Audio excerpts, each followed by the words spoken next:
அதிமுக போட்டியிலிருந்து பின்வாங்கி இருந்திருந்தால் பழனிசாமி இந்த இயக்கத்தை வழிநடத்துவதற்கு தகுதியான தலைவர் தான் அல்ல என்பதை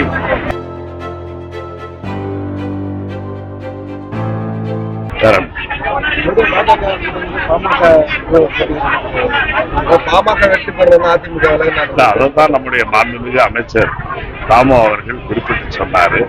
கள்ள உறவு வைத்திருந்தவர்கள் இப்பொழுது அந்த உறவை இப்பொழுது நீட்டிக்கின்ற வகையிலேதான் இன்றைக்கு அவர்கள் தேர்தல் களத்திலே அதிமுக போட்டியிடுவதிலிருந்து ஒருவேளை அவர்களுக்கு ஏற்பட்ட அச்சத்தின் காரணமா அல்லது அந்த அச்சம் ஏற்படுகின்ற அளவிற்கு அழுத்தத்தின் காரணமாக அவர்கள் போட்டியிலிருந்து விலகியிருக்கிறார்களா என்பது தெரியவில்லை.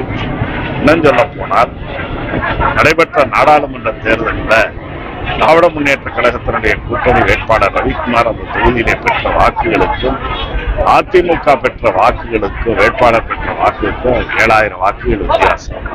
ஆக திமுகவை அடுத்த நிலையில வாக்குகளை பெற்ற கட்சி தேர்தலில் போட்டியிடவில்லை என்கிறது. அவர்களை விட பாதியில பெற்றவங்கன்னா இன்றைக்கு பாட்டாளி மக்கள் கட்சி.